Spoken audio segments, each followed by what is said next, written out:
Hey guys, tonight we dive into something crucial. Why success is actually 80% about avoiding mistakes, and not just about making money. You've probably heard the phrase, it's not about how much you make, but how much you keep. Well, it's more than that. It's also about what you don't lose. In this fast-paced world, we get so caught up in the hustle and grind, thinking that the more we do, the better our chances of success. But here's the truth.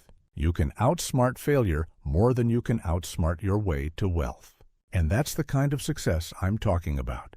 You're not always going to make the right calls, but avoiding the big, costly mistakes, that's something you can control. You don't need to be perfect.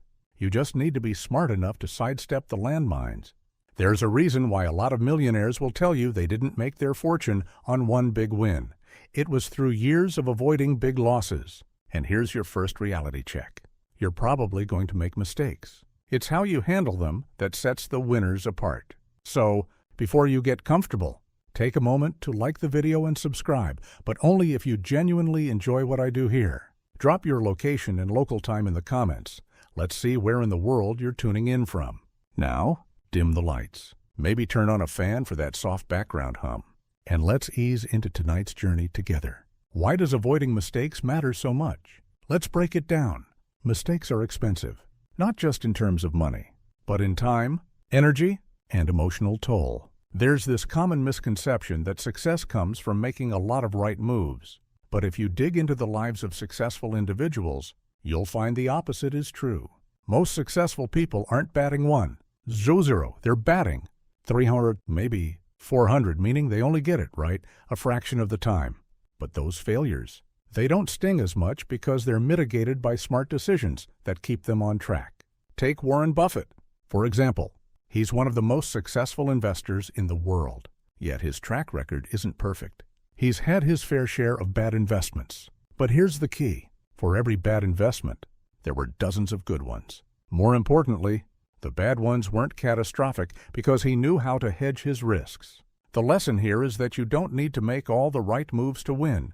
You just need to avoid the ones that will kill your chances. Mistakes can come in many forms. Financial blunders, poor decisions in your personal life, missed opportunities. But the overarching theme is the same. If you can reduce the severity of these mistakes, you're going to find your path to success much smoother. It's like navigating through a dense forest.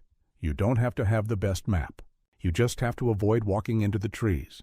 The thing is, some mistakes are inevitable. Life's a gamble, after all.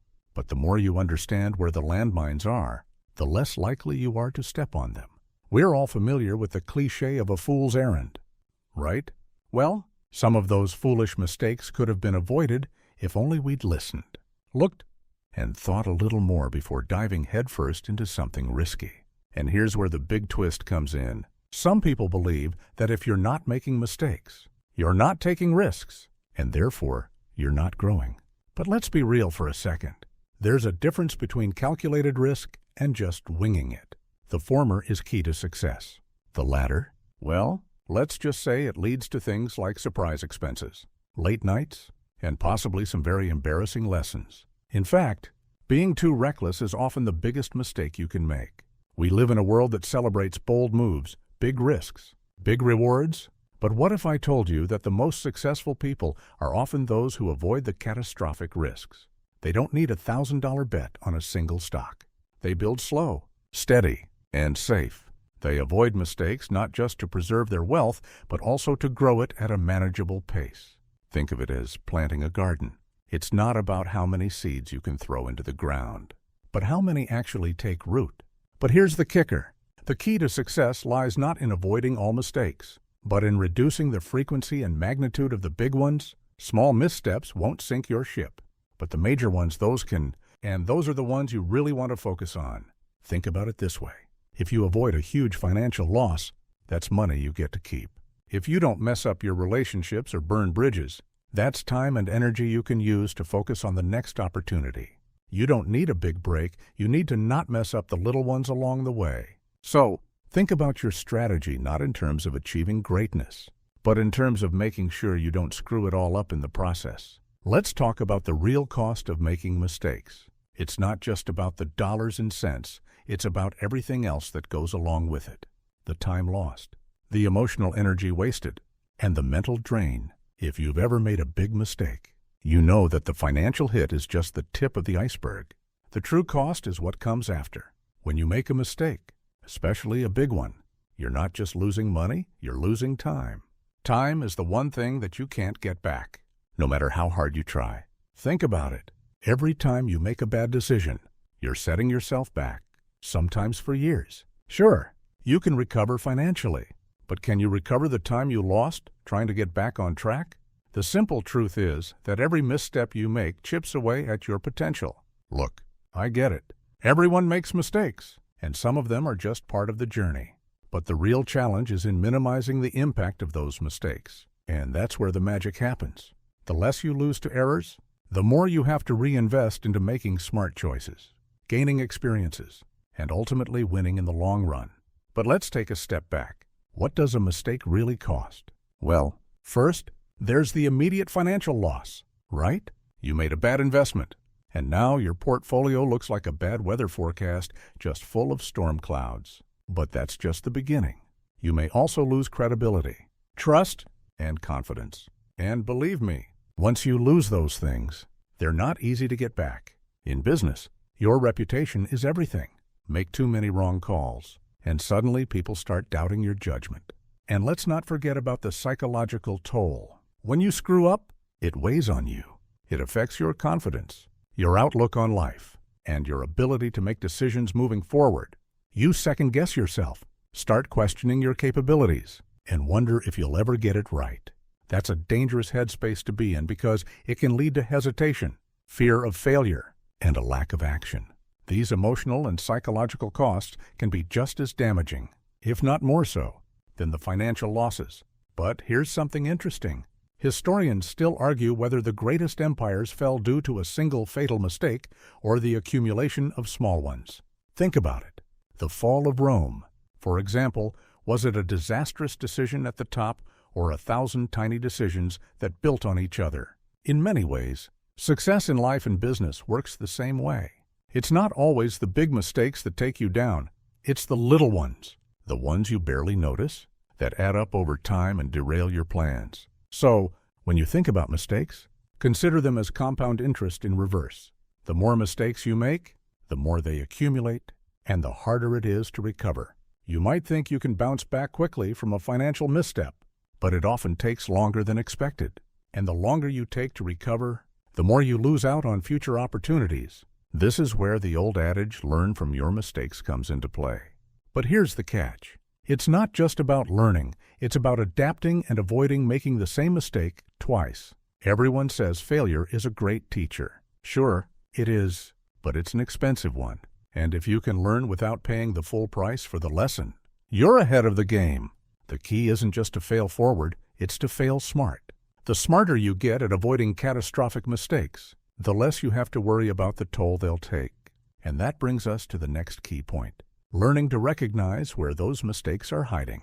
Often, the biggest mistakes aren't obvious right away. They're subtle, just a slight miscalculation, a moment of distraction, a misjudged risk. And by the time you realize it, the damage is done. The trick is to develop the awareness to spot these hidden risks before they turn into full-blown disasters. Think about the stock market crash of 1929. Historians still debate the causes. Was it just bad luck? Or was it an accumulation of poor decisions by investors and policymakers? The truth is probably somewhere in between. If investors had been more mindful, had recognized the risks, and had avoided the major mistakes, they might have weathered the storm. The trick is not to wait for the storm to hit. It's about recognizing when the clouds are gathering and taking action before it's too late. In everyday life, this applies just as much. We often ignore the small warning signs, thinking we've got it under control. But if we're not careful, those small warning signs can snowball into much bigger problems. It's about building the habit of checking your decisions before you make them, paying attention to the details, and thinking a few steps ahead. The more you do this, the less likely you'll be caught off guard by a big mistake that could set you back years. So, here's the question. How do you avoid these costly mistakes? The answer isn't flashy or complicated. It's simple. Awareness, mindfulness, and a commitment to smart decision-making. But most importantly, It's about playing defense. In the game of life and business, sometimes the best play is the one where you don't lose. Now, let's talk about risk specifically, how to understand and manage it. You've heard the phrase, no risk, no reward, right? It sounds great in theory, but in reality, it's a bit misleading. Not all risks are created equal. In fact, most successful people don't focus on taking huge risks. They focus on understanding risks and managing them properly. There's a big difference. It's not about avoiding risk altogether, but about making sure that the rewards far outweigh the potential losses. At first glance, risk might seem like something you just dive into headfirst, like investing in stocks, trying to launch a new business, or maybe even buying a home. You might think, I'm in it to win it, right? Well, that mindset works in some scenarios, but more often than not, it leads to mistakes. The problem isn't with risk itself, it's with how we approach it. People often fail to assess risk correctly, and that's where the damage begins. So, how do you understand risk in a way that actually protects you? It starts with knowing that not every risk has the same potential outcome. Some risks are low impact, while others are catastrophic. Successful people aren't just gamblers, they're risk assessors. They understand that taking a gamble means knowing the odds and preparing for the worst-case scenario. When you manage your risk like this, you don't get blindsided when things don't go according to plan.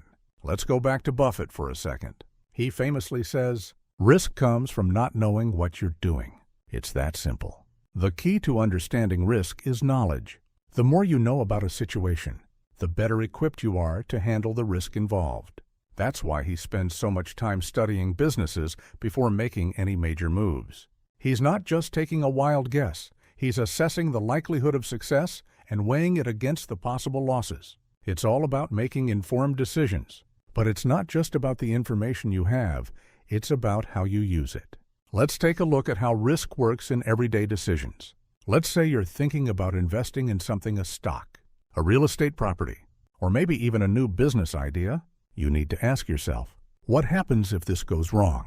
And it's not about the immediate consequences. It's about the long-term impact. Can you afford to lose what's at stake? If the answer is yes, then maybe the risk is worth it.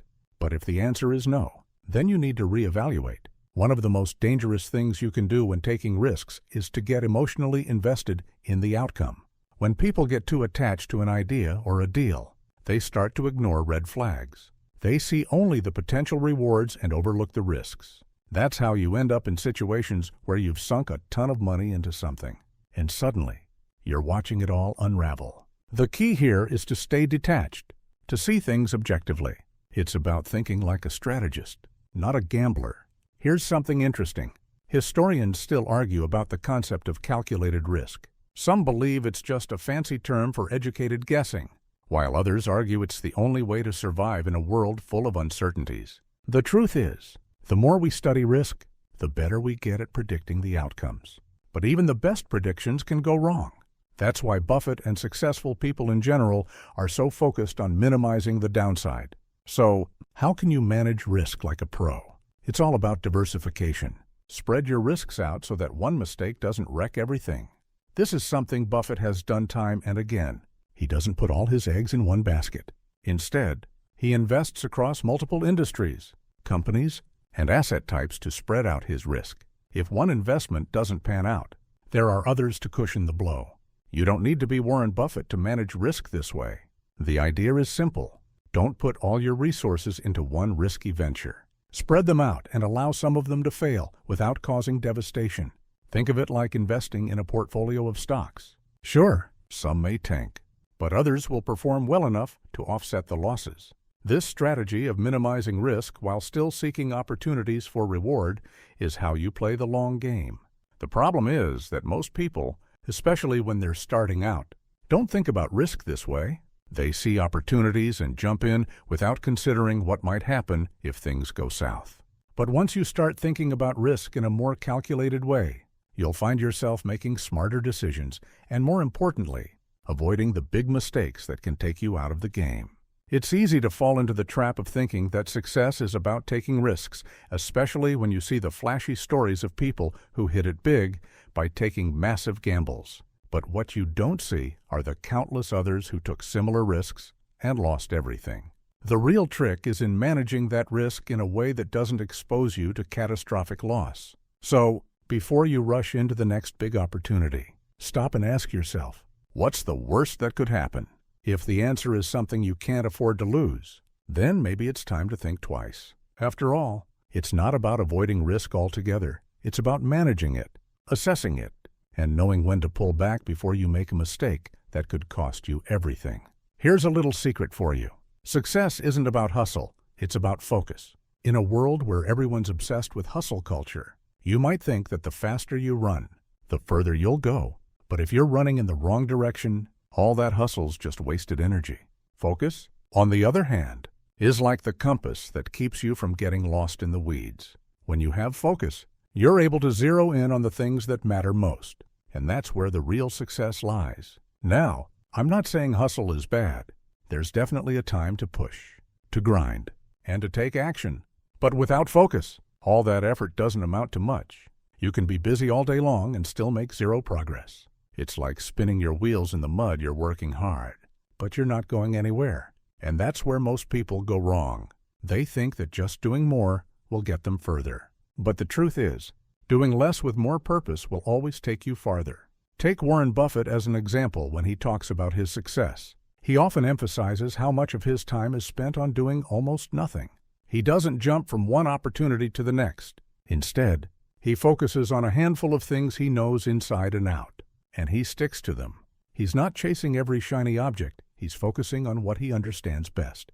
The less he spreads himself thin, the more successful he becomes. Now, let's flip the script for a second. You've probably heard the phrase opportunity cost.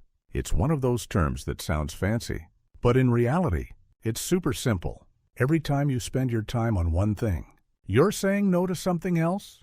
That's the hidden cost of focusing on too many things. The more things you spread yourself across, the less time you have to do the things that actually matter. And you don't need to make that mistake to know how costly it is. We've all seen someone dive into a dozen projects at once and then drop half of them halfway through because they just couldn't keep up. This brings us to one of the biggest mistakes people make. They try to do everything.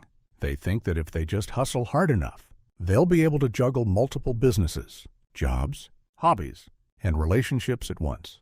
But let's be real here. You can't be all things to all people. You're not a superhero. And the truth is, your energy is finite. You only have so much focus to give, and if you spread that too thin, you end up with less of it for the things that matter. Here's something to think about. Historians still argue whether the Roman Empire fell because of external invasions or because of internal corruption and mismanagement. Either way, one thing is certain: the Romans were spread too thin. They were trying to manage too many territories, too many wars, and too many problems at once. It was that lack of focus on their core strengths that ultimately brought them down. In the same way, trying to tackle every opportunity that comes your way can lead to failure, simply because you don't have the resources to give each one the attention it deserves. The key to success isn't just about making more decisions. It's about making fewer, more impactful ones. Focus on the things that matter most and say no to everything else. Focus isn't just about ignoring distractions. It's about identifying what truly brings you closer to your goals and dedicating your time and resources to those things. It's a principle that applies across the board. Whether you're building a business, investing in stocks, or even trying to build relationships. But here's the thing. Focus is a skill. And like any skill, it takes practice. It's not something you just wake up with one day. It takes discipline to recognize when you're drifting away from what matters. It takes strength to turn down opportunities that seem exciting but don't align with your goals. And it takes patience to build momentum in one area instead of bouncing between multiple half-hearted efforts. The focus game is all about saying no. Yes, saying no. Think about it. Every time you say yes to one thing, you're saying no to something else. So, what you're really doing when you focus is learning to say no to distractions, no to things that don't serve your long-term goals, and no to the things that are only going to pull you off course. And that's one of the hardest parts of success, resisting the urge to chase everything that glitters. Let's break it down with a little example. Let's say you're investing in stocks. You might have a friend who's making a killing in tech, another who swears by real estate, and yet another who's all about crypto. Each of them is hustling hard, chasing their own thing. But what happens when you try to chase all these opportunities? You end up with a portfolio that's all over the place: tech here, real estate there, crypto somewhere else. And in the end, none of it adds up to a solid strategy. But if you focused on just one area, say, real estate, where you really understand the market, you'd have a much higher chance of success. Focusing doesn't mean you have to give up everything else. It just means that you put your energy where it counts the most. In the beginning, this can feel uncomfortable. You're saying no to potential opportunities, and it feels like you might be missing out. But trust me, you're not. What you're doing is making sure that when you do say yes, you're giving that opportunity your full attention. And that's how you avoid making mistakes. At the end of the day, success is about prioritizing. It's about making sure that your energy and resources are being used on the things that will give you the most return. The busier you are, the less focused you become.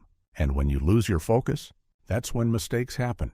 So, if you want to avoid making big mistakes, get comfortable with saying no. Focus on what matters most, and the rest will follow. Let's talk about the most powerful word in your vocabulary when it comes to success. No. It's one of the hardest words to say, especially when you're presented with an opportunity that seems too good to pass up. But if you want to avoid mistakes and make better decisions, the ability to say no is an absolute game changer. You don't need to be everywhere or involved in everything. In fact, saying no is often the most strategic choice you can make. Now, I know what you're thinking saying no feels wrong. We live in a world that's obsessed with saying yes to every opportunity, every invite, and every challenge. It feels good to say yes, doesn't it? You're being the go-getter, the doer. But let's be real, saying yes to everything is one of the fastest ways to spread yourself too thin, burn out, and make mistakes. Here's the thing. Saying yes to everything means you're giving up focus. You're saying yes to things that might not even align with your goals. And when you're juggling too many balls in the air, the chances of dropping one increase exponentially. Instead of taking on every opportunity, you need to recognize that your time and energy are limited resources. By learning to say no, you're not just protecting yourself from distractions, you're protecting your focus, your health, and your ability to achieve long-term success. But it's not just about saying no to external opportunities. It's also about saying no to the internal pressures that tell you need to do more. There's this constant societal push to do more, be more, achieve more, all at once. But guess what? The more you try to do, the less you actually accomplish. Focus is what allows you to do more with less effort. It's about quality over quantity.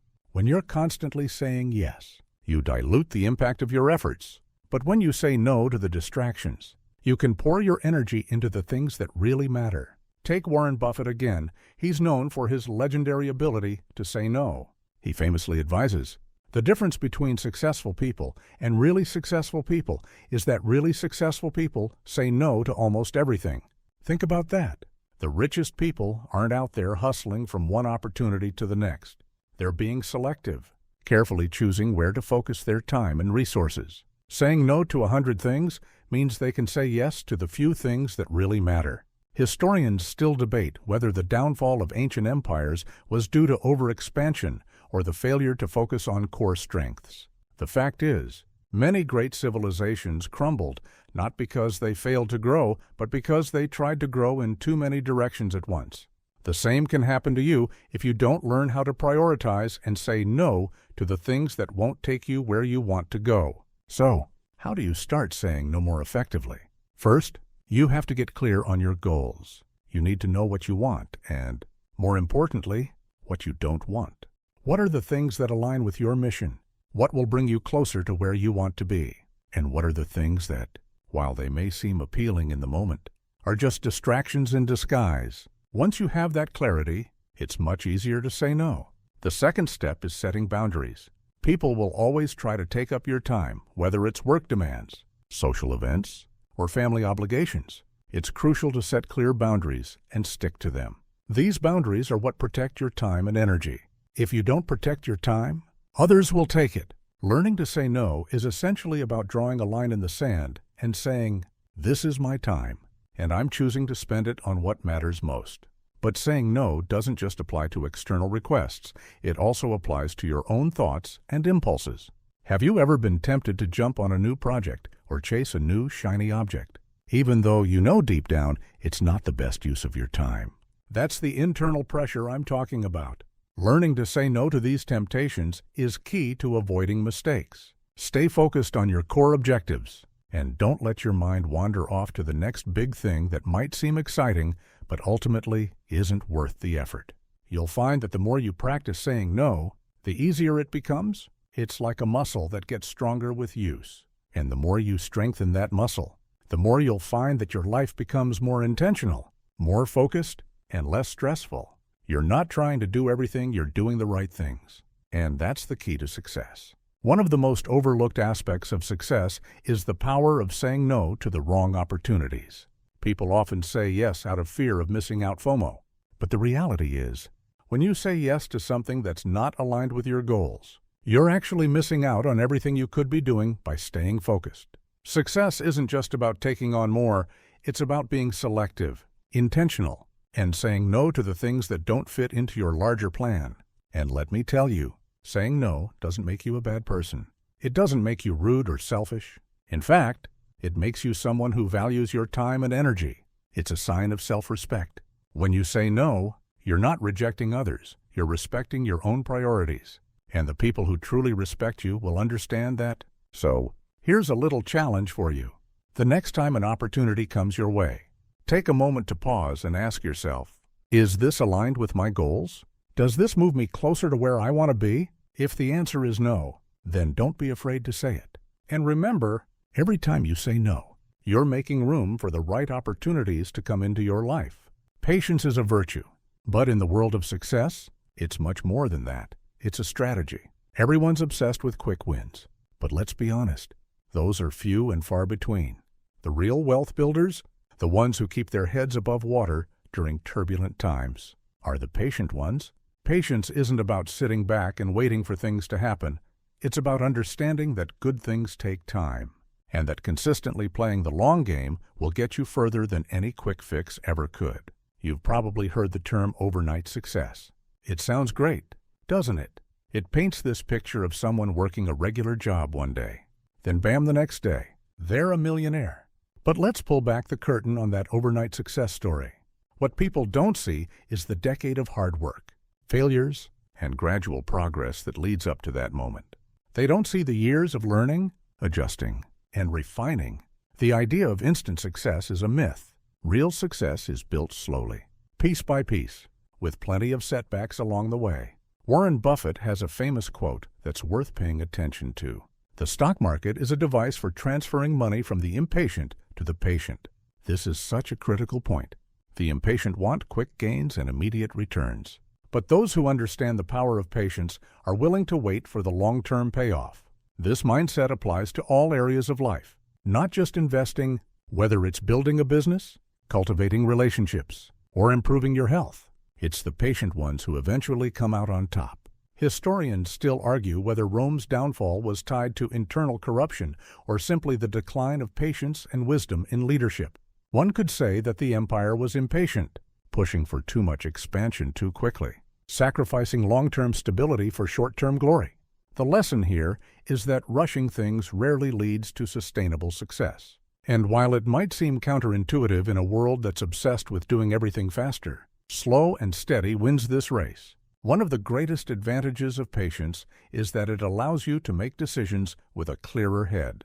When you're rushing around, trying to get things done quickly, you're more likely to make mistakes. You might overlook important details, take unnecessary risks, or make impulsive decisions.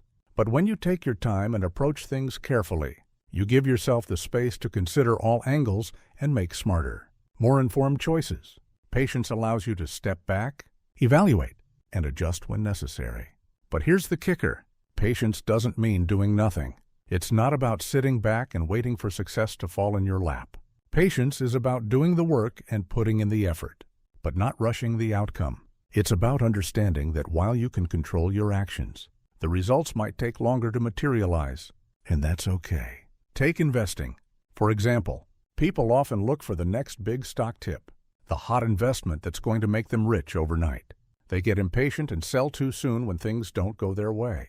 or they chase trends that promise quick rewards. But the real money is made by those who hold on to their investments, who wait for years to see the fruits of their patience pay off.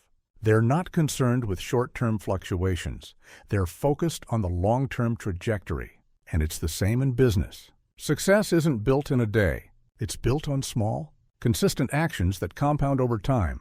Every small decision you make, whether it's how you spend your time, how you build relationships, or how you approach challenges, adds up.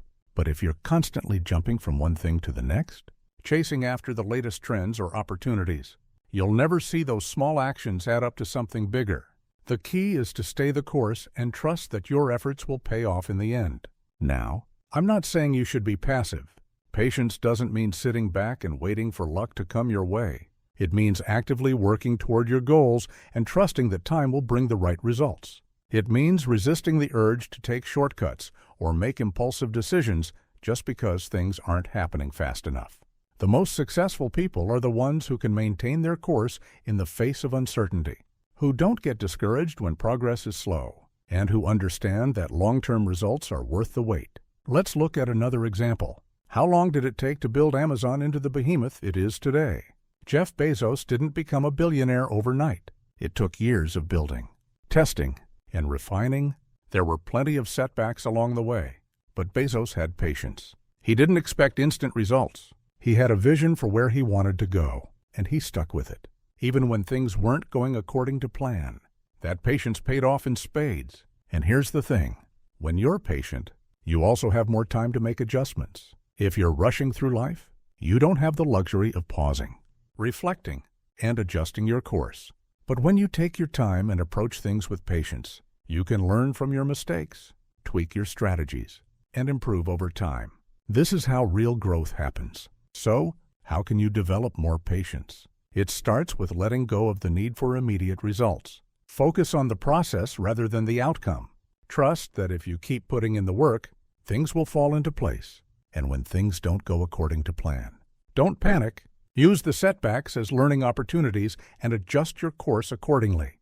The more you practice patience, the easier it will become to see the bigger picture and resist the urge to rush toward the finish line. Ultimately, patience is about embracing the journey, not just the destination. If you're always focused on the end result, you miss out on the lessons, growth, and opportunities that come along the way. Trust in the process. Trust that the work you put in today will pay off in the future. And remember, the real winners in life are the ones who can be patient when everyone else is rushing around, making mistakes along the way. Let's talk about something that might seem a bit counterintuitive. At first, how to actually learn from your mistakes. Mistakes are inevitable. Anyone who tells you otherwise is probably selling something. But here's the thing. Just because you make a mistake doesn't mean you have to pay for it in the long run. The real key to success isn't avoiding mistakes altogether. It's about understanding them, learning from them, and using them to get better. Take a second to think about the mistakes you've made in your life. They probably didn't feel good at the time. Maybe you lost money. Maybe you hurt someone's feelings. Or maybe you failed to see an opportunity. Whatever the case, we all have our regrets. But here's where the magic happens. Those mistakes don't have to define you. They don't have to be something you carry around like a heavy weight. Instead, they can be stepping stones on your path to success. The trick is to take a moment, reflect, and learn the lesson they're trying to teach you. Warren Buffett often talks about the importance of learning from your mistakes and how critical it is to be able to look back and see where things went wrong. The trick, however, is not to dwell on the mistake itself. The real trick is to look for the pattern, identify the lessons, and make sure you don't repeat the same mistake again. It's the idea of failing forward. Each failure is an opportunity to course correct and get better. So, how do you make sure you're actually learning from your mistakes instead of just making them over and over again? The first step is simple. Reflection. After any setback, take the time to think about what happened. What were the signs you missed? What decisions led to this point?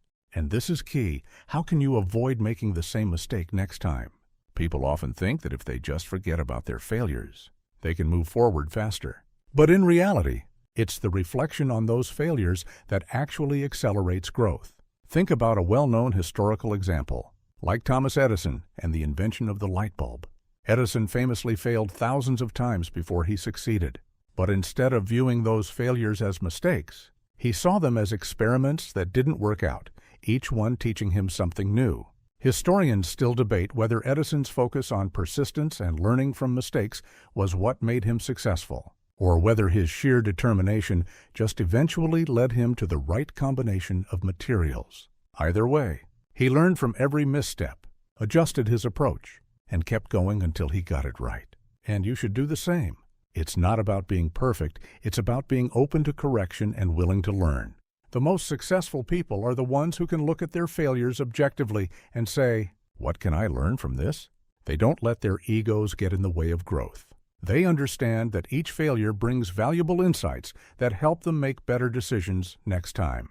But here's where it gets tricky. A lot of people fall into the trap of making excuses for their mistakes. They justify their decisions, they blame others, or they convince themselves that they did everything right and it was just bad luck. And this is where you can really separate the successful from the not-so-successful. Successful people take ownership of their mistakes. They don't blame external factors or shift the blame onto someone else. They say, "This happened because of decisions I made, and here's how I'm going to make sure it doesn't happen again." This is where emotional intelligence comes into play. Being able to objectively assess your own actions without letting pride or shame cloud your judgment is key to learning from mistakes. You have to be emotionally mature enough to admit when you're wrong, and then take the necessary steps to correct your course. The sooner you can own up to your failures and learn from them, the sooner you can grow from them. But let's be real here. Learning from your mistakes isn't always easy. Sometimes the mistakes feel so big that it's hard to see anything good come out of them. Sometimes it feels like everything you've worked for has come crashing down. But this is where patience comes in. The ability to take a step back, put things in perspective, and then reflect on the lessons in the aftermath is what separates the truly successful from everyone else. Life's going to throw curveballs your way, but it's how you react to them that makes the difference. Here's a small exercise that can help you start learning from your mistakes. After any setback, take 5 minutes to write down what happened. Not just the what, but also the why. Why did you make that decision? What could you have done differently? And most importantly, what did you learn?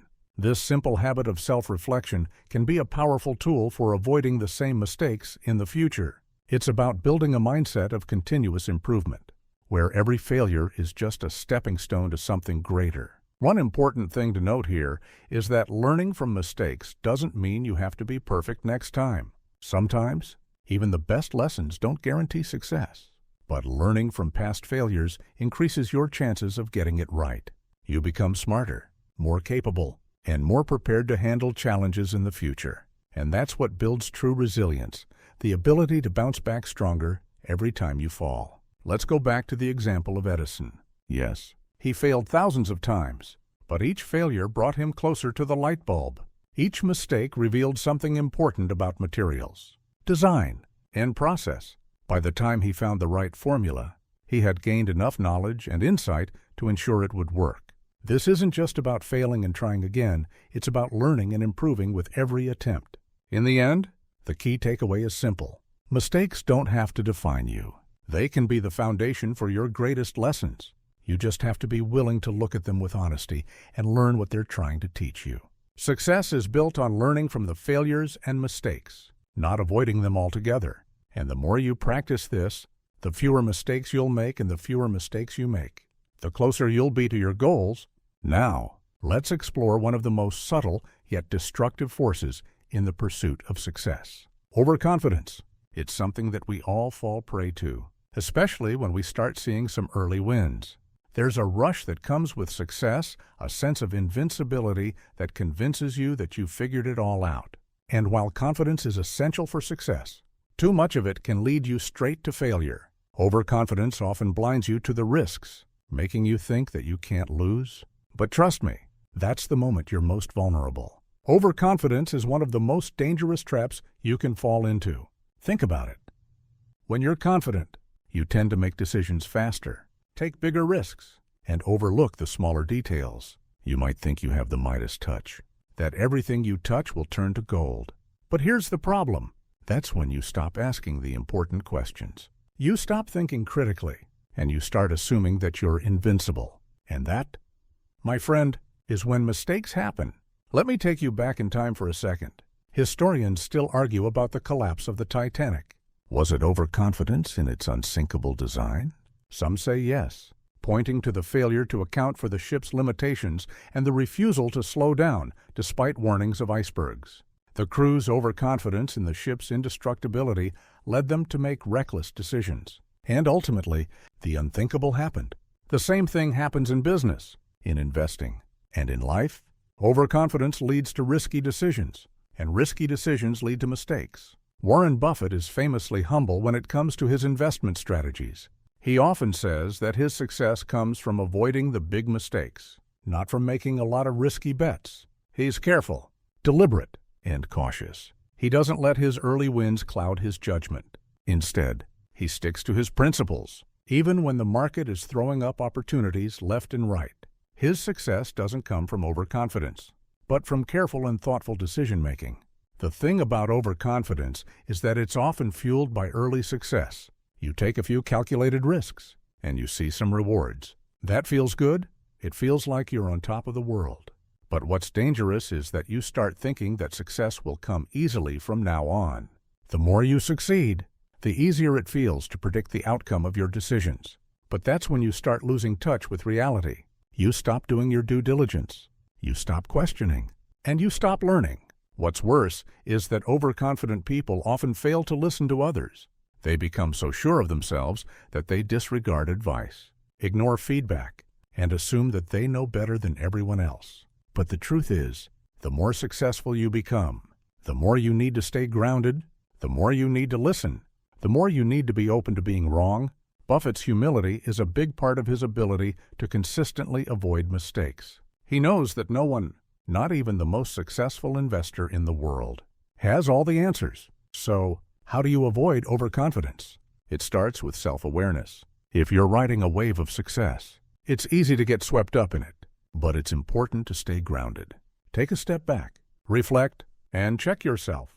Are you making decisions because you've considered all the options, or because you've grown too comfortable? One of the best ways to avoid overconfidence is to stay skeptical even when things are going well. Don't assume that success will always come easy. Keep doing your homework, keep asking questions, and keep challenging yourself to improve. Humility is also key.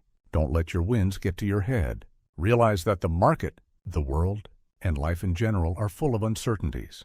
What works today might not work tomorrow.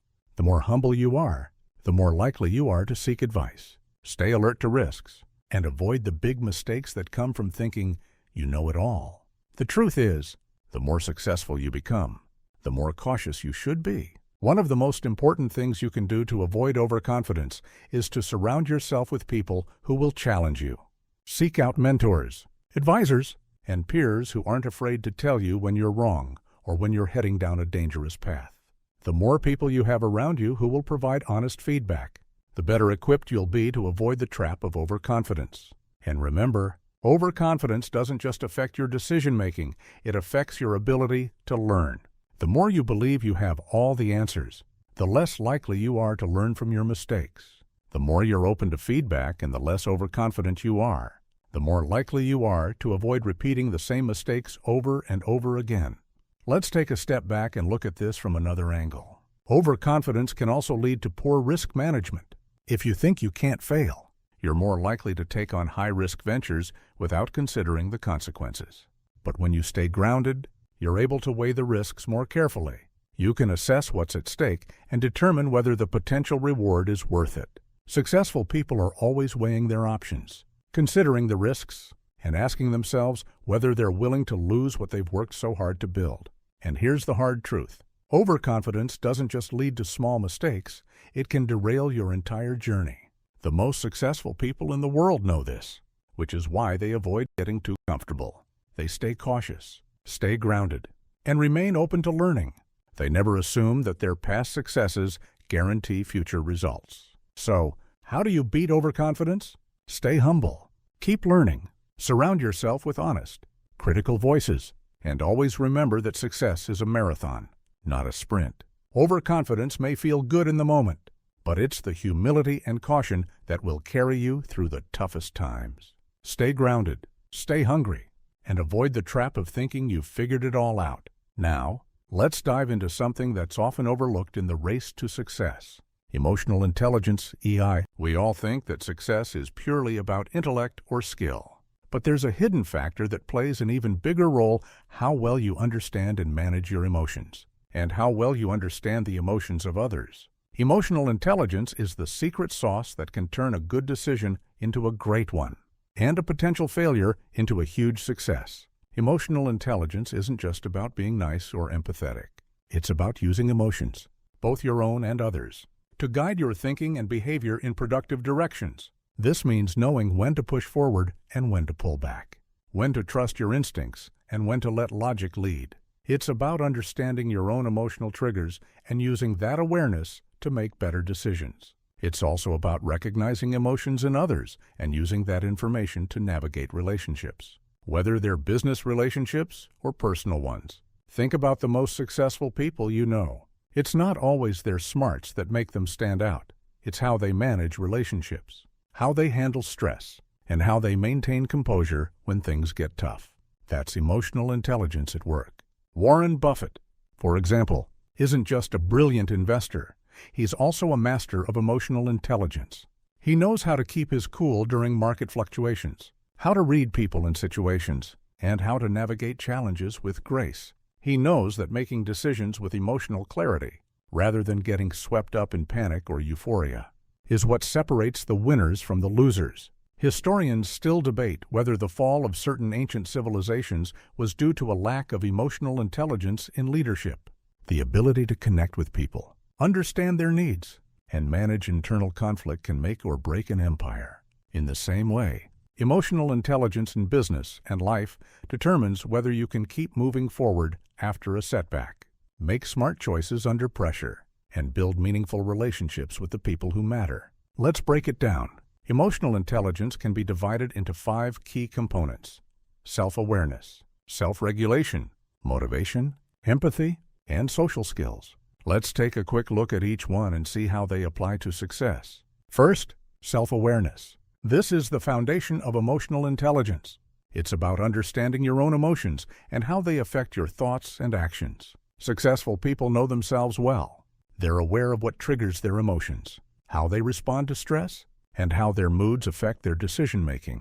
This self-awareness allows them to remain calm and composed in the face of challenges, rather than letting emotions cloud their judgment. Next, we have self-regulation.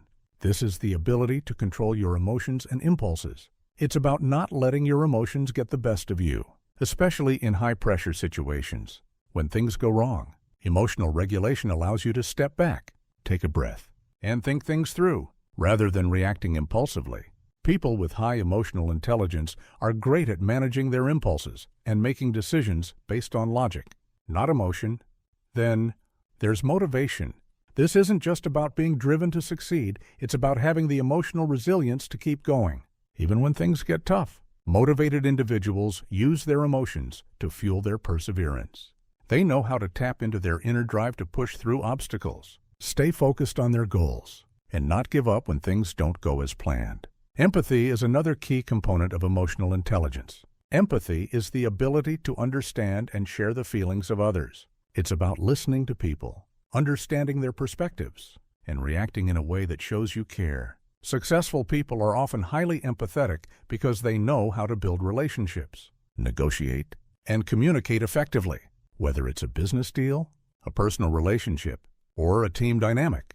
Empathy allows you to connect with others on a deeper level, which is essential for long-term success. Lastly, social skills are about building and maintaining healthy relationships. It's about how you interact with others, whether in a team, with clients, or in personal situations. People with high emotional intelligence are skilled at managing conflict, building rapport, and leading others. They know how to communicate effectively, listen actively, and collaborate with others to achieve shared goals. You may be wondering, why is emotional intelligence so important in avoiding mistakes? Well, emotional intelligence allows you to navigate the complex, often unpredictable nature of life and business. When you can regulate your emotions, understand the emotions of others, and respond accordingly. You make better decisions. You avoid making knee-jerk reactions, jumping to conclusions, or overreacting to setbacks. Instead, you approach problems with clarity and a sense of calm. This prevents emotional-driven mistakes that many people make under stress or pressure. Let's be honest. We've all made decisions based on emotion at some point, whether it's a business decision we rushed into, an argument we got into because of frustration, or a financial decision we made in a moment of fear or greed. But when you develop emotional intelligence, you become better at recognizing these emotional impulses and redirecting them toward more productive outcomes. You become more aware of when you're about to make a decision based on unchecked emotion, and you learn how to pause and think before you act. So, how can you improve your emotional intelligence? Start by practicing self-awareness. Take time to reflect on your emotions and how they influence your decisions. Pay attention to how you feel in different situations, and notice patterns in your emotional responses. Next, work on self-regulation. Try to manage your emotional reactions, especially in stressful situations. Practice deep breathing, mindfulness, or simply taking a step back when you feel overwhelmed. The more you practice this, the easier it becomes to control your emotions and avoid making rash decisions. Empathy is another area to focus on. Try to put yourself in other people's shoes. Listen actively when others are speaking, and try to understand their emotions and needs. This will improve your relationships and help you communicate more effectively. And finally, work on building your social skills. Whether it's learning how to resolve conflicts, building rapport, or improving your communication style, social skills are a crucial part of emotional intelligence that will serve you well in business and life. Remember, emotional intelligence isn't something you're born with. It's a skill that you can develop over time. The more you focus on improving your emotional intelligence, the better equipped you'll be to navigate challenges, avoid mistakes, and ultimately succeed. Now that we've talked about avoiding big mistakes, learning from them, and managing emotions, let's dive into one of the most crucial aspects of success that's often neglected: building a safety net. Too many people chase after success without considering the risks involved, without having a cushion to fall back on when things go south, and when life inevitably throws those curveballs your way. They end up crashing, sometimes irreparably, because they're not prepared for the financial or emotional fallout. Building a safety net doesn't just mean having a few extra dollars tucked away in your bank account. It's about creating a cushion in all areas of your life that allows you to bounce back quickly from setbacks. It's about being prepared for the worst while still striving for the best. It's about having options, not just in your finances, but in your mindset, your relationships, and your professional life. When you have a safety net, you can take calculated risks, make better decisions, and recover faster when things don't go as planned. Warren Buffett has often spoken about the importance of having a financial cushion. One of his most famous pieces of advice is, do not save what is left after spending, but spend what is left after saving. He stresses the importance of living below your means and ensuring that you have savings and investments that provide security. That's the core of his investing strategy, having a strong foundation that protects you in tough times. It's also the key to avoiding life-altering mistakes. If you don't have a safety net, even small missteps can send you spiraling into financial or personal disaster. Think about it this way. Would you walk across a tightrope without a safety net underneath you? Of course not. You'd be terrified that one wrong move would send you plummeting to the ground. But in life, so many people do exactly that. They take risks without preparing for failure, without having a backup plan. And then, when things go wrong, they find themselves in a free fall, scrambling to figure out how to survive the crash.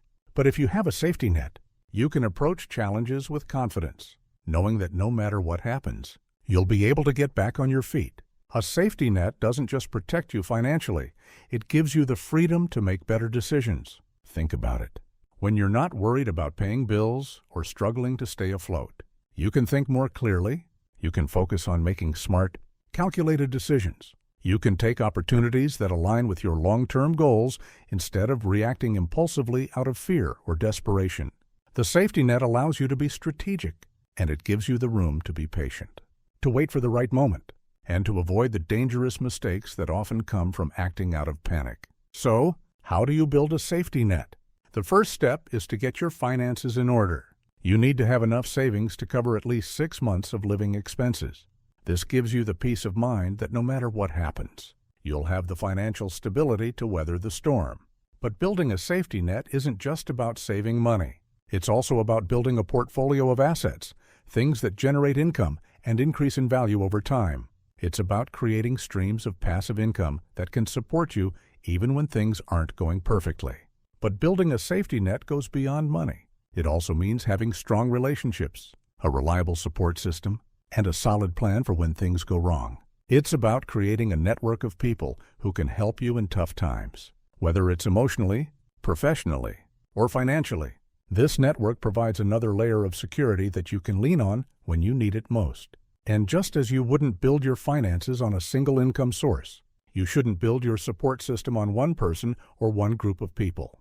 The more diverse your safety net, the stronger it becomes. Another part of building a safety net is developing mental resilience. This is the ability to bounce back from setbacks without letting them derail your progress. Life is full of ups and downs, and setbacks are inevitable. But having a resilient mindset helps you navigate these challenges without getting discouraged. It allows you to maintain focus, stay patient, and keep moving forward, even when things aren't going your way. Resilience is what helps you recover from mistakes, learn from them, and continue building toward success. The key to mental resilience is understanding that setbacks are not the end of the road.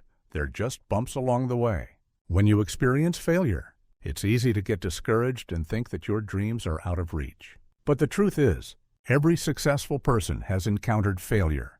The difference is that they didn't let it stop them. They kept going because they knew that failure was just a part of the journey. Another aspect of resilience is maintaining perspective. It's about remembering that success doesn't come overnight, and that every mistake or setback is just a temporary hurdle. The more you remind yourself of this, the easier it becomes to keep moving forward, even when things feel uncertain. Building mental resilience isn't about avoiding mistakes or setbacks. It's about learning how to handle them gracefully and not letting them define your future. Lastly, don't forget that your safety net should include personal growth and development. Keep investing in yourself, your skills, your knowledge, your health, and your mindset. The more you grow, the more resilient you become, and the more prepared you are for whatever life throws your way. A strong safety net isn't just about having money in the bank.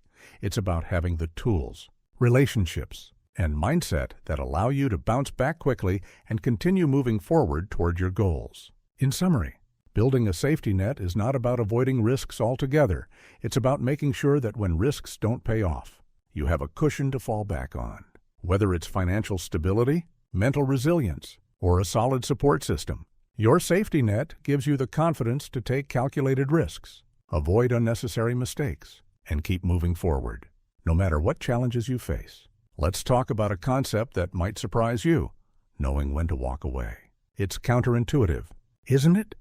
We've been conditioned to think that success means always pushing forward, always striving, never quitting.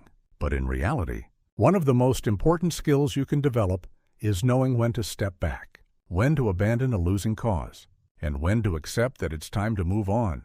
It's not about giving up. It's about being smart enough to recognize when your efforts are better spent elsewhere. This might sound harsh, but here's the truth. You can't win every battle. In fact, sometimes the best way to win is to choose your battles wisely and know when to walk away from those that are going nowhere. It's the people who stay locked in their battles, refusing to let go of what's no longer working, who end up burning out or making huge mistakes. Sometimes, the smartest thing you can do is cut your losses and refocus your energy on something more productive. Warren Buffett often speaks about the importance of making decisions based on the right opportunity, not just any opportunity. He famously says, the first rule is don't lose money. The second rule is don't forget rule number 1. This might sound like common sense, but think about it. It's easy to get emotionally attached to your decisions, whether it's a business venture, a relationship, or a financial investment. You've put so much time, effort, and resources into it that the thought of walking away feels like a defeat.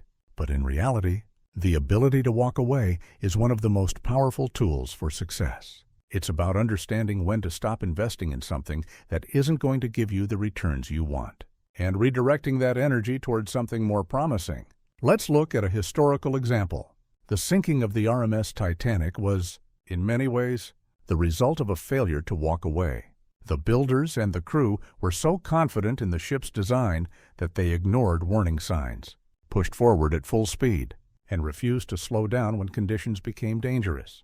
In retrospect, it's clear that had they taken a step back, adjusted their course, and exercised caution, the disaster could have been avoided.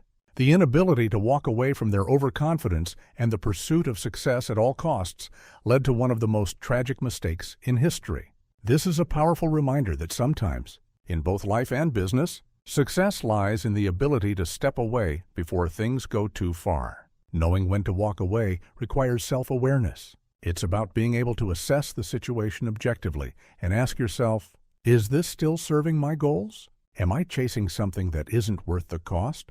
Often, people stay committed to something out of fear of failure or shame. They don't want to admit they were wrong, or they fear being perceived as quitters. But the reality is, walking away at the right time can be a sign of strength, not weakness. It shows that you're thinking long-term, that you're willing to make tough decisions for your well-being and success. It's about being honest with yourself and having the courage to let go of what isn't working. This doesn't mean you should give up at the first sign of difficulty. Of course, perseverance is important, but there's a difference between persistence and stubbornness. Persistence means you keep going when the path is tough but still navigable. Stubbornness means you keep pushing forward even when the situation is clearly untenable. Knowing when to draw the line is essential in avoiding the huge mistakes that come from refusing to accept reality. Think about a business venture that isn't working. Maybe you've invested significant time, money, and effort into it, but the results aren't coming. It's tempting to keep pushing forward because of everything you've already invested, the sunk costs, the effort, the emotions. But here's the kicker. The more you keep pouring into something that's not yielding results, the more you're setting yourself up for failure. At some point, you have to ask yourself if it's worth continuing to pour resources into something that is clearly not working. If the answer is no, then it's time to walk away and redirect that energy into something more fruitful. There's a great saying in investing: cut your losses and let your profits run. In other words, don't hold on to a losing position just because you're emotionally attached to it. Recognize when things are not going your way, and don't be afraid to walk away. The same logic applies in many areas of life. If you're in a relationship that's toxic, a job that's draining, or a personal project that's going nowhere, sometimes the most powerful thing you can do is walk away and focus on something that aligns better with your values and goals. A key part of this is being able to assess risk objectively. It's not about being emotional or impulsive. It's about recognizing when the risk is too high for the reward, and when walking away is the most prudent decision. It's about being able to distinguish between a temporary setback that requires perseverance and a losing proposition that needs to be abandoned. This concept of walking away is particularly important in the world of investments. One of the most common mistakes investors make is holding on to losing stocks or assets because they're hoping for a turnaround. But the reality is, sometimes a company is just not going to recover. The longer you hold on to a failing investment, the more you lose. Successful investors know when to cut their losses and walk away, freeing up capital to put toward more promising opportunities. The sooner you can recognize when something isn't working, the sooner you can reallocate your resources to something that will yield better returns. In personal development, the same principle applies. You might have set goals in the past that no longer resonate with you or aren't aligned with where you are in life now. It's important to reassess your goals periodically and ask yourself if they still serve your long-term vision. Sometimes, the act of walking away from old goals opens up space for new, more meaningful ones. Growth often requires letting go of outdated beliefs, habits, and priorities. And when you walk away from something that no longer serves you, you make room for something better. In the end, knowing when to walk away is a sign of wisdom and maturity. It's about recognizing when your efforts are no longer worth the cost and having the courage to change direction. It's about understanding that sometimes the most successful move is to let go, step back, and focus on what truly matters. Don't let fear or ego hold you back. Embrace the freedom that comes with knowing when it's time to move on. Let's now discuss the long-term strategy that most people overlook: the importance of thinking long-term. In the hustle and bustle of day-to-day life, it's easy to get swept up in the rush for immediate results. Everyone wants that quick win, the fast promotion, the next big thing that promises instant gratification. But if you really want to avoid mistakes and build lasting success, you need to develop the ability to think long-term. Because the truth is, while quick wins can feel great, it's the long game that really leads to meaningful, sustainable success. The idea of long-term thinking is simple. It's about making decisions today that will pay off years down the line. Instead of focusing on instant rewards or short-term gains, you focus on strategies that will set you up for success in the future. Long-term thinking isn't just about waiting, it's about building, growing, and making steady progress toward your goals with patience and consistency. It's about being strategic and investing in your future, even when it requires sacrifices today. Warren Buffett is known for his long-term investment philosophy.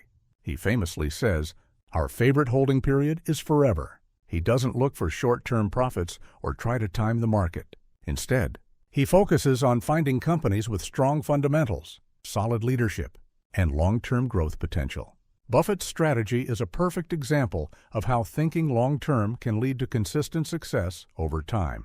By investing in companies with strong long-term prospects, he avoids the risk of making impulsive decisions that are based on short-term market movements. Now, let's take a look at history. If you go back to the rise of the great empires, the Roman Empire, the British Empire, and others, they all had one thing in common. They were built with long-term vision. The leaders of these empires made decisions that weren't just about the immediate gains, but about the future stability and success of their civilizations. They built strong foundations, invested in infrastructure, and created systems that would sustain them for generations. Had they focused only on short-term victories, they would have fallen much earlier. In modern times, we see this same principle applied in successful businesses. Look at companies like Apple or Amazon. These companies didn't achieve success overnight. They built their empires over decades. The founders, Steve Jobs and Jeff Bezos, didn't focus solely on the short-term profits. They had a vision for the future, and they were willing to invest time, energy, and resources into creating something that would last.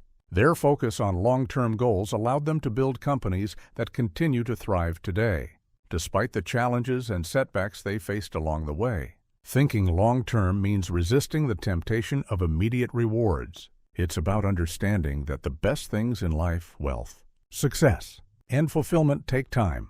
It's about building good habits, making strategic decisions, and staying disciplined. Long-term thinking is what helps you avoid the mistakes that come from chasing after quick wins. When you focus on the future, you can avoid the distractions and temptations that might pull you off course. Here's where it gets tricky. It's easy to think long-term when things are going well, but it's a lot harder when things are tough. When you're in the middle of a challenge or setback, it's easy to focus on the short term, to make quick decisions in an attempt to solve the problem right now. But that's where mistakes happen. If you can take a step back and refocus on the bigger picture, on the long-term outcome you want to achieve, you'll make better decisions and avoid the knee-jerk reactions that can lead to costly mistakes. Let me give you an example from personal development. Imagine you're trying to get fit and healthy. In the beginning, you might not see results right away. It can be frustrating, and it's easy to get discouraged and want to quit. You might even be tempted to try some quick-fix diet or workout that promises immediate results. But the real key to long-term health and fitness is consistency.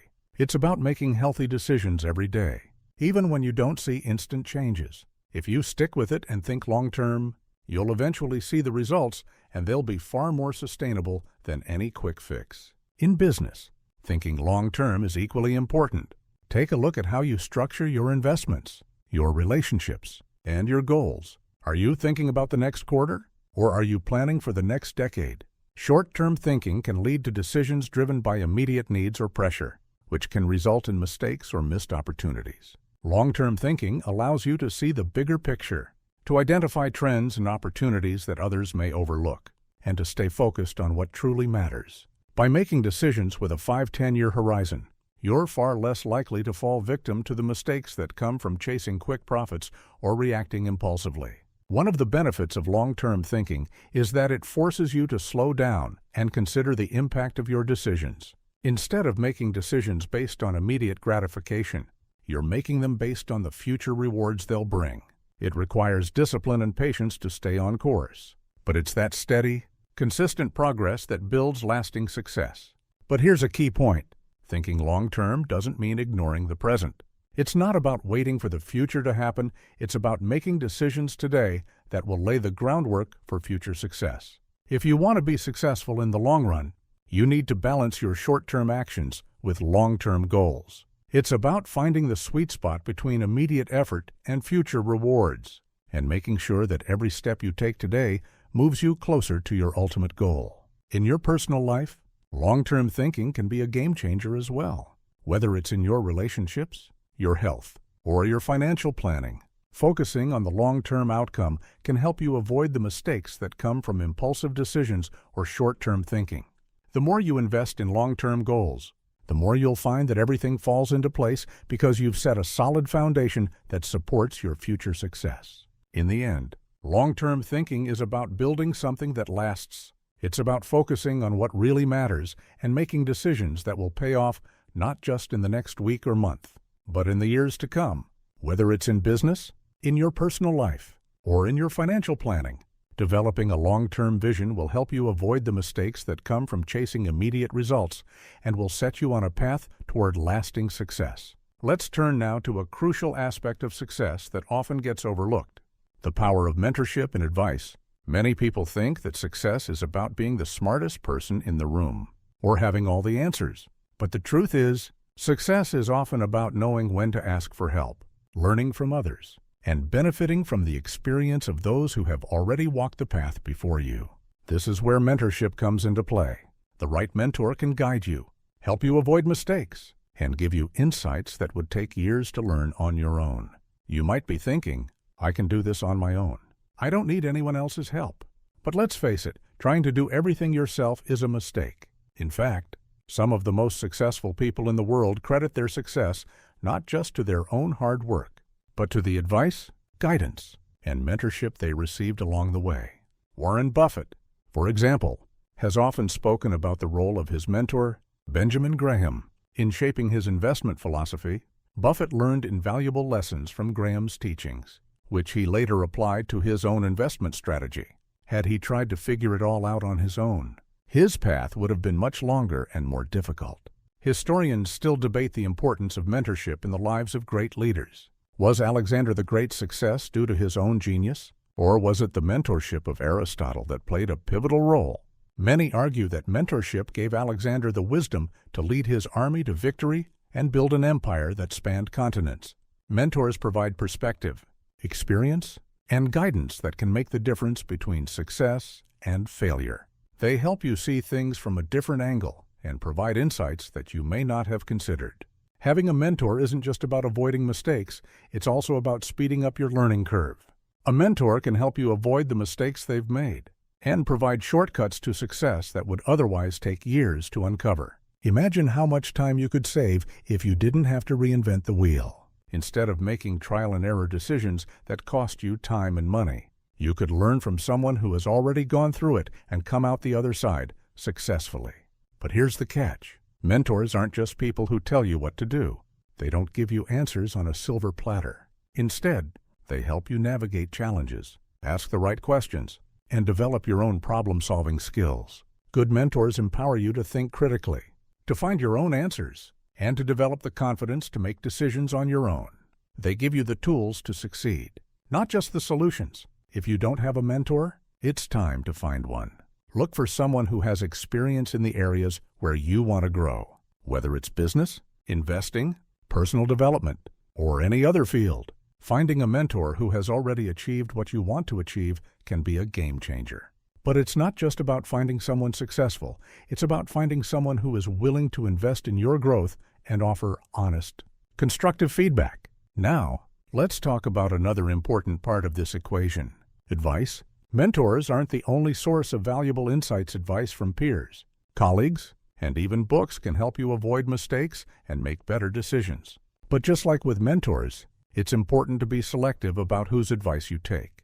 Everyone has an opinion, but not everyone's opinion is worth listening to. When seeking advice, always consider the source. Is the person giving the advice someone who has actually walked the path you're trying to follow? Or is it someone who's just offering their opinion without the experience to back it up? In the same way, seeking advice doesn't mean you should take everything at face value. It's about taking the time to filter out the noise, ask the right questions, and apply the advice that is most relevant to your situation.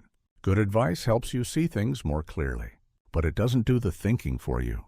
It gives you a new perspective, helps you avoid blind spots, and guides you in making more informed decisions. But even with mentorship and advice, there's one thing you need to keep in mind. Not all advice is created equal. A good mentor or advisor is someone who is genuinely interested in your growth, who challenges you to be better, and who pushes you to think critically. The best mentors don't just tell you what to do. They ask you the hard questions and encourage you to come up with your own answers. They don't let you settle for mediocrity, but instead push you toward excellence. And here's another important point. Mentorship and advice don't just help you avoid mistakes. They help you grow faster. The more you surround yourself with people who are willing to share their knowledge and experience, the faster you can develop the skills, mindset, and strategies needed to succeed. Success isn't just about making fewer mistakes. It's about learning and growing as quickly as possible. And the best way to do that is by tapping into the collective wisdom of those who have already succeeded. But don't forget, mentorship and advice go both ways. While you're learning from your mentors, you should also be offering value in return. Mentorship is a two-way street. Your mentor's time and knowledge are valuable, so make sure you're respectful, prepared, and willing to contribute to the relationship.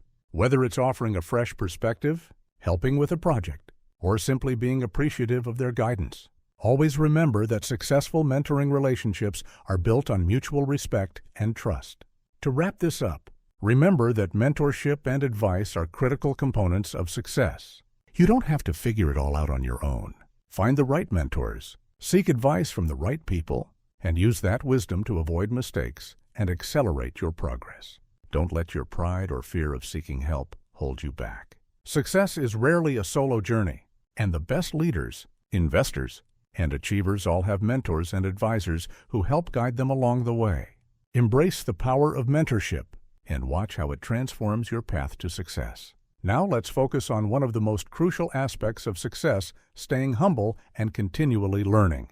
It's easy to get caught up in the rush of success, to let a few victories inflate your ego and make you think you have it all figured out. But let me tell you, the moment you stop learning, that's the moment you begin to plateau, and eventually, you'll start making mistakes. The most successful people are the ones who recognize that learning is a lifelong journey.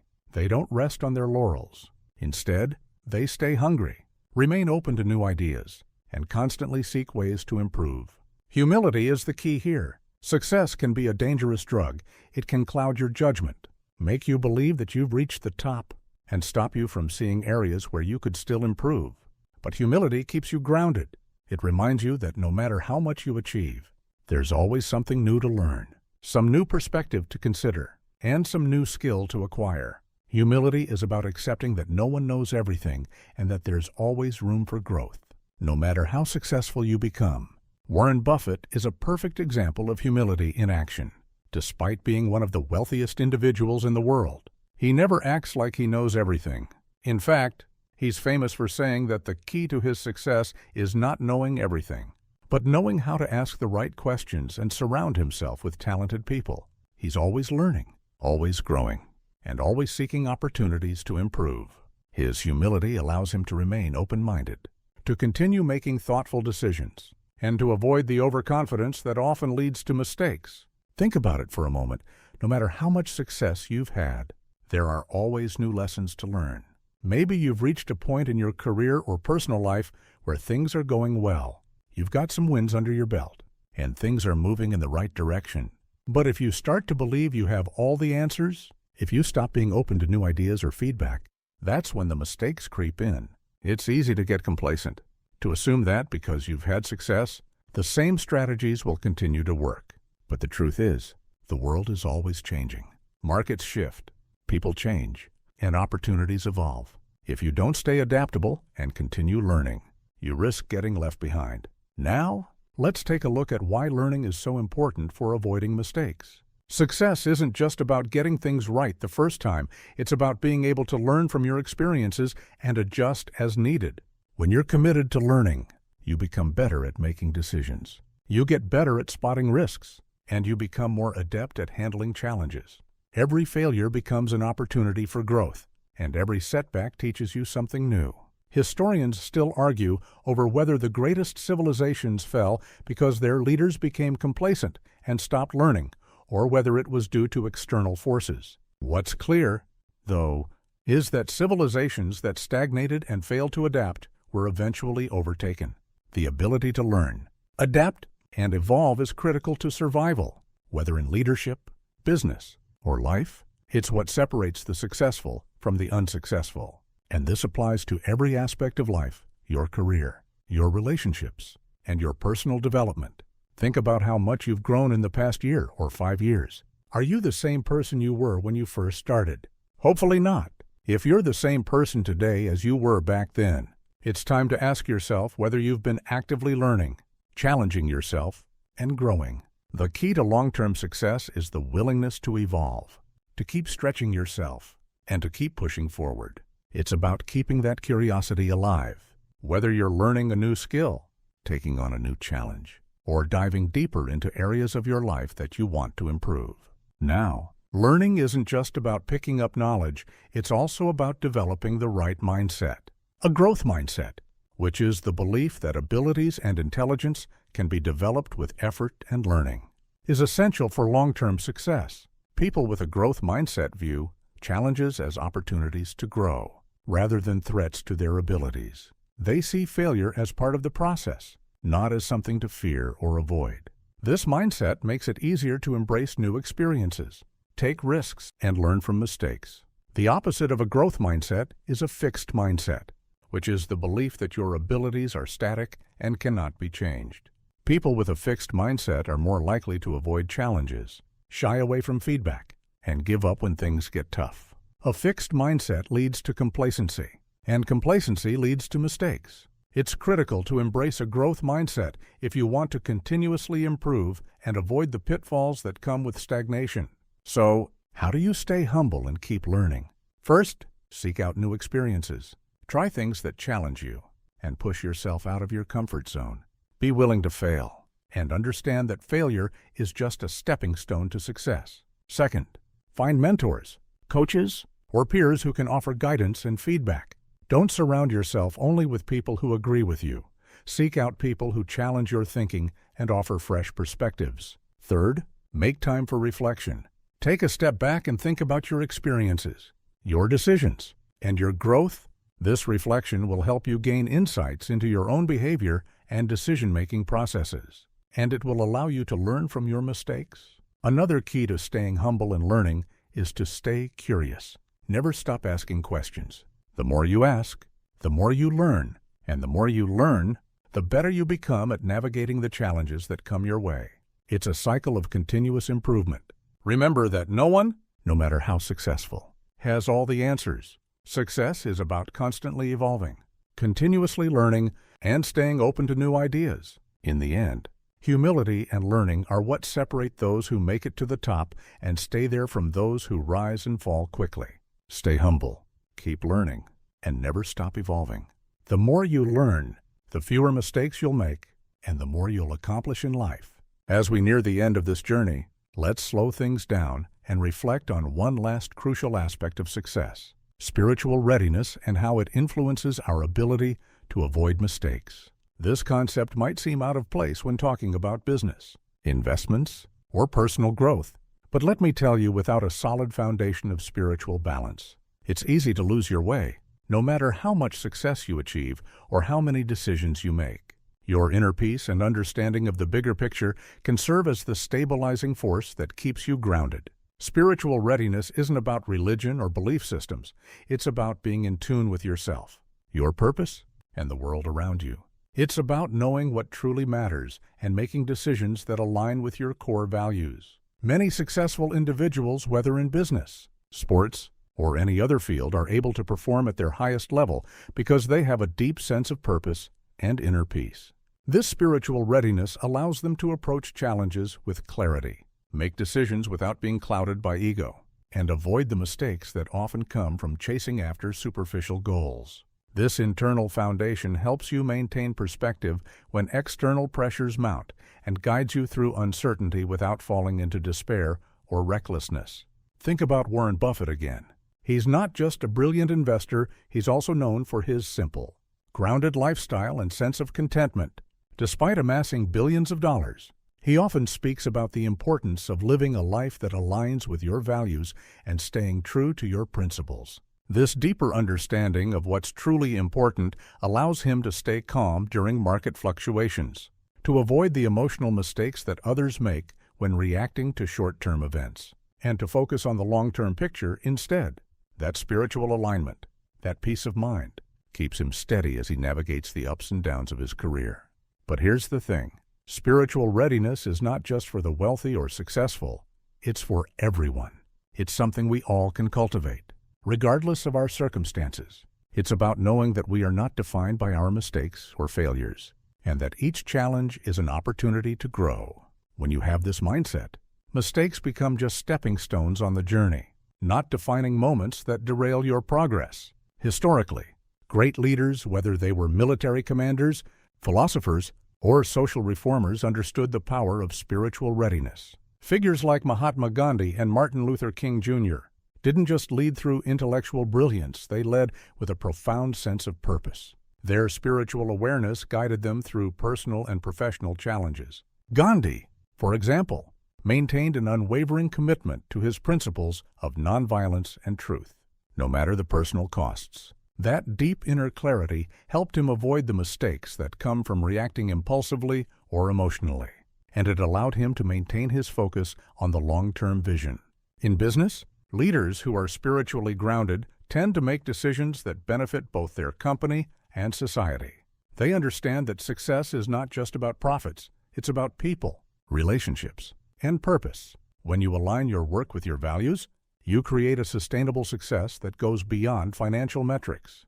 Your decisions become clearer, your path more straightforward, and your impact more meaningful. And in avoiding the mistakes that come from chasing hollow goals or reacting to fleeting desires, you create a legacy that's rooted in something more lasting than just success for its own sake. It's easy to get distracted by external noise, the pressure to succeed, to accumulate wealth, to be admired. These things can cloud your judgment, leading you to make decisions that don't align with your true self. But spiritual readiness helps you see through the distractions and stay focused on what truly matters. It helps you make decisions that align with your long-term vision, your values, and your purpose, rather than being swept away by external pressures or temporary desires. Think about the concept of mindfulness. It's the practice of being fully present in the moment, aware of your thoughts, emotions, and surroundings. Mindfulness helps you make decisions based on clarity rather than impulse. It allows you to pause before reacting, to assess the situation from a calm, grounded place. And when you approach decisions with this level of presence and awareness, you're far less likely to make mistakes that come from knee-jerk reactions or emotional impulses. Now, I know what you're probably thinking. I'm not a spiritual guru. I'm just trying to get ahead in my career, manage my business, or improve my life. But spiritual readiness doesn't require any special practices or beliefs. It's about cultivating a sense of purpose and balance in your life. It's about staying true to who you are and making decisions that reflect your deepest values.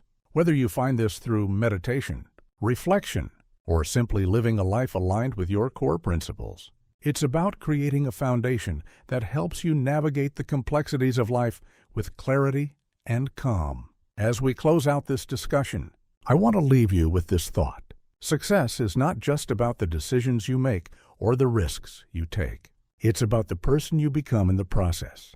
And the more spiritually ready you are, the more you are able to make decisions that are aligned with your values, that are sustainable, and that allow you to avoid the mistakes that others make when they act out of ego or fear. The clearer you are about your purpose and your path, the less likely you are to get distracted by fleeting desires or impulsive reactions. And that, my friend, is the key to long-term success. So, as you move forward, Take the time to reflect on what truly matters to you. Align your decisions with your values, and stay connected to your deeper sense of purpose. Cultivate a sense of spiritual readiness that will guide you through life's challenges and help you avoid the mistakes that can derail your progress. And remember, success isn't just about what you achieve, it's about who you become along the way.